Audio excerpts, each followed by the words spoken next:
à tous. Vous me voyez ravie d'être en votre compagnie aujourd'hui. Mais ne vous trompez pas, je ne suis pas le présentateur de cette émission aujourd'hui. Et d'ailleurs, je vais tout de suite vous passer le flambeau à Valérie. Alors je vous souhaite une très bonne émission.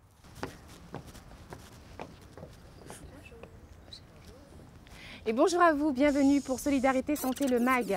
Alors vous l'aurez compris, cette semaine nous parlerons de la langue des signes et des personnes sourdes et malentendantes. Vous venez de faire connaissance de Julio, qui est un jeune homme de 30 ans, bien dans ses baskets, qui travaille et qui est donc intégré socialement. Alors l'intégration professionnelle justement, eh bien, il faut savoir que c'est un sujet qui fait souvent débat et qui porte à controverse, car il faut savoir que même si le système législatif favorise leur embauche, la loi du 10 juillet 1987 oblige tout employeur du secteur public ou privé à employer 6% de travailleurs handicapés, et bien dans la réalité, ce n'est pas toujours le cas.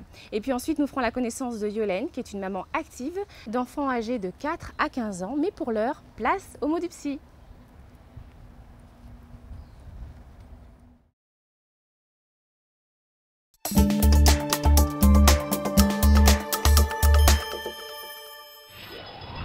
La communication non verbale est aussi, peut-être même, plus importante que la communication verbale. En effet, pour l'être humain, parler, c'est tout. Or, pour nous, au-delà de la parole, il y a la gestuelle, l'intonation, le positionnement dans l'espace, le regard, la façon de dire les choses compte autant que ce que l'on dit. En effet, quand on regarde quelqu'un qui vous dit « ça va bien », mais qu'il est froid, distant, on se dit « mais il y a quelque chose qui ne marche pas ». Alors qu'à l'inverse, quand on vous dit « ça va très bien », là, on reconnaît quelque chose de l'ordre d'une authenticité. Le mot est lâché, authenticité. Car ce qui est vrai, ce qui est juste, ce qui exprime exactement ce que nous sommes, c'est la gestuelle, la communication non verbale et pas seulement le langage. Autrement dit, on se cache derrière le langage, on peut dire tout ce qu'on veut, mais le geste, lui, ne trompe pas. Et ça, c'est essentiel pour connaître le fond de la pensée, la vraie personne, celle qui sommeille en nous. Alors, allons voir la communication non verbale, allons voir la gestuelle, allons voir ce qu'il y a derrière et ne nous laissons pas tromper par le langage verbal.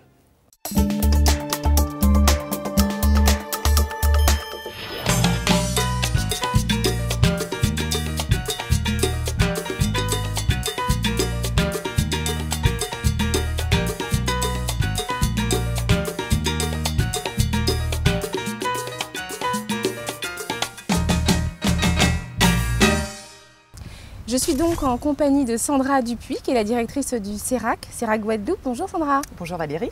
Alors le CERAC est une association qui existe depuis 15 ans maintenant, c'est ça? Oui, tout à fait. Et donc qui a été créée pour faciliter l'accession des personnes sourdes et malentendantes à la vie sociale, culturelle et professionnelle. Tout à fait. En fait, on a plusieurs pôles d'activité. Le premier pôle d'activité, qui est en fait la base de notre création en Guadeloupe, c'est d'être un centre de formation destiné aux personnes sourdes et malentendantes qui préparent un bac, donc sous forme de contrat de professionnalisation, donc avec une alternance entre l'entreprise et le centre de formation. Nous dispensons aussi des cours de langue des signes à toutes les personnes entendantes, telles que vous Valérie, qui souhaitez vous initier à la langue des signes. Pourquoi pas? Et pourquoi pas? Et nous avons aussi un pôle pour ce qui est du service d'interprète. Nous avons une interprète qui a sermenté auprès des tribunaux de la Guadeloupe, de la gendarmerie, etc., qui entre autres intervient au niveau de l'audiovisuel, le 7actu, etc. Et nous avons aussi un pôle culturel où nous mettons en place des manifestations telles que Signasour, qui est l'exposition de photos que nous allons présenter au mois de mars à Réminasouta, à Pointe-à-Pitre. Venez nombreux. D'accord. Alors, vous dites souvent en parlant du CERAC que vous êtes un pont qui permet de relier le monde des personnes sourdes et malentendantes avec le monde des entendants.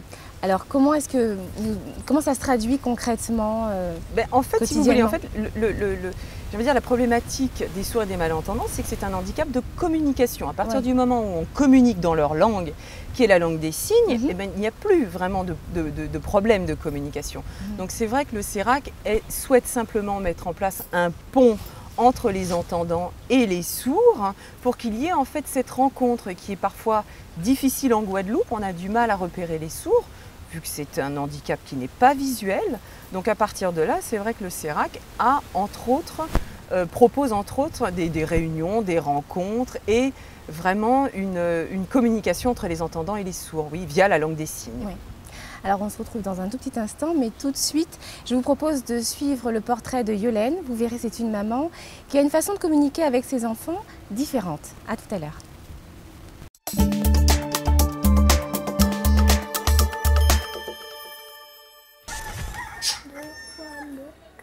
2 fois 2, 4. Oui, c'est bien.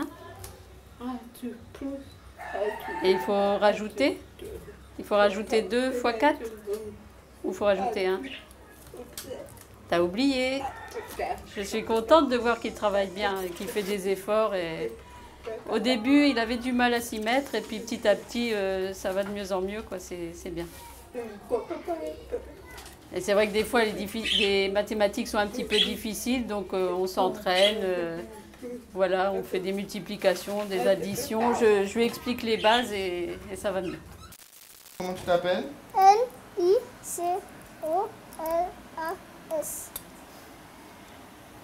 Et toi? K-A-I-Y.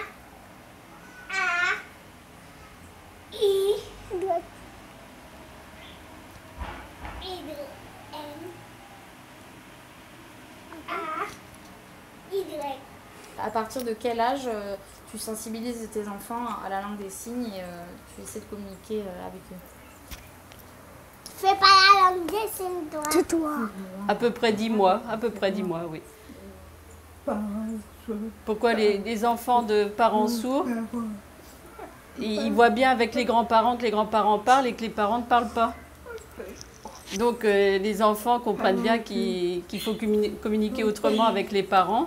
Ils s'aperçoivent vraiment que les autres parents peuvent parler et que leurs propres parents ne parlent pas.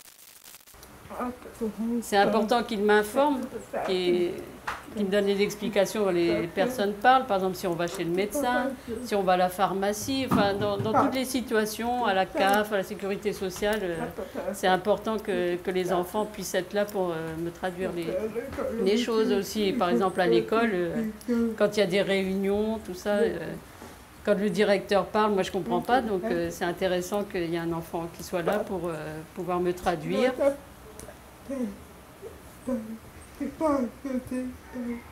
Donc le français est différent de la langue des signes, hein, c'est pas la même syntaxe, mais donc il me résume en gros la situation.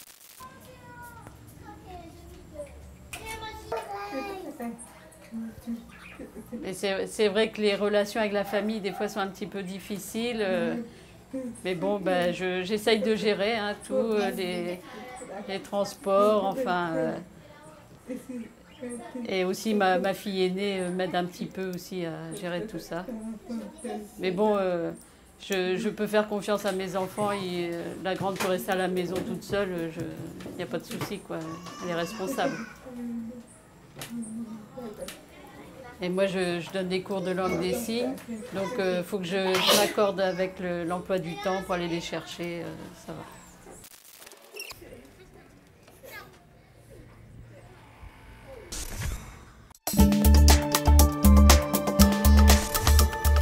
La langue des signes est une langue qui est reconnue depuis la loi 2005. C'est même une option au bac à l'heure actuelle. C'est une langue qui favorise l'expression du visage et de tout le corps même. Alors est-ce qu'elle est ouverte à tous? Est-ce que l'apprentissage de cette langue est ouverte à tous?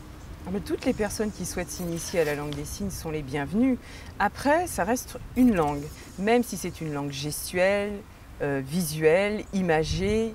Donc c'est vrai qui attire beaucoup de monde. Oui. Ça reste une langue, ce qui veut dire qu'il faut la travailler, il faut être en contact avec des sourds, il faut réviser. Et c'est vrai que souvent les étudiants et les scolaires, lorsqu'ils s'inscrivent pour passer l'option langue des signes au bac, au début il y a un engouement, oui. Mais après il y a vraiment une surprise de se dire mais c'est pas si simple que ça la langue des signes. C'est un vrai apprentissage. C'est un vrai apprentissage et ça nécessite un vrai travail. Mais c'est vrai que l'objectif étant de le proposer en option au bac et pourquoi pas d'en faire ensuite son métier.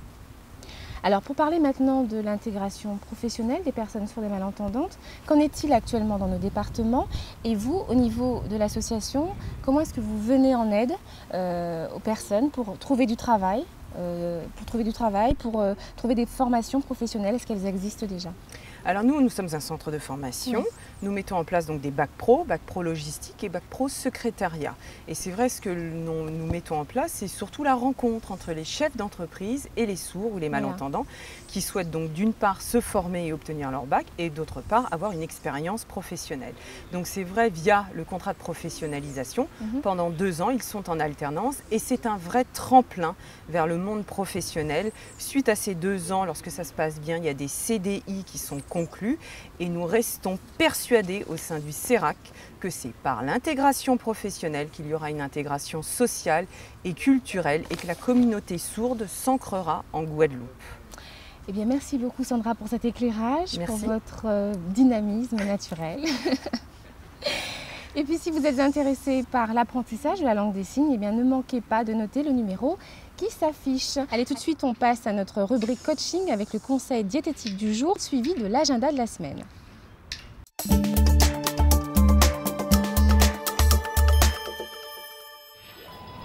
De nos jours, beaucoup de personnes souffrent d'hypercholestérolémie, c'est-à-dire un taux de cholestérol dans le sang trop important. On dit souvent « je fais du cholestérol ». Mais qu'est-ce que cela signifie réellement? Eh bien d'abord, il faut savoir qu'il existe 2 sortes de cholestérol.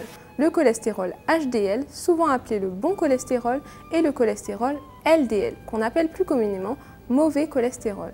Mais ce n'est pas tout à fait vrai, car quand on a une hypercholestérolémie, ce n'est pas le taux du mauvais cholestérol qui est trop élevé, mais le rapport entre la quantité de HDL et de LDL qui n'est pas tout à fait correct.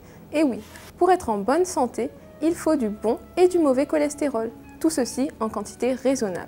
Pour avoir un bon rapport entre ces 2 cholestérols, il faut une alimentation équilibrée, on ne cesse de le répéter. Ce qui veut dire manger des légumes 1 à 2 fois par jour, car ils contiennent des phytostérols qui vont diminuer l'absorption du cholestérol de l'intestin vers les vaisseaux sanguins. Préférez les viandes blanches moins grasses et évitez les abats riches en cholestérol. Mangez du poisson au moins 3 fois par semaine, car ils contiennent des oméga 3 qui favorisent un meilleur rapport HDL-LDL. Et utilisez des matières grasses végétales, de préférence crues, car lorsque l'huile est chauffée à une trop haute température, elle perd ses qualités nutritionnelles. C'est encore pire avec le beurre. Attention aux fromages, charcuteries, pâtisseries et viennoiseries, car ils sont très riches en cholestérol et peuvent être à eux seuls responsables d'une hypercholestérolémie.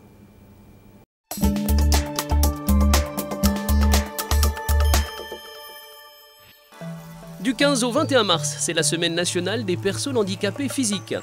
Ce mardi 15 mars, au planning familial de Capesterre-Belle-Eau, s'ouvrira un centre d'information, de dépistage et de diagnostic des infections sexuellement transmissibles, le CIDIST, au 19 rue Joliot-Curie, qui permettra des dépistages anonymes et gratuits. Pour tout renseignement, contactez le 0590 86 29 32.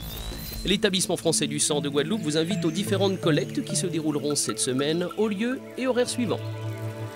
Sans oublier l'adresse mail de l'émission solidaritésantélemag@gmail.com pour laisser tous vos commentaires et informations à communiquer.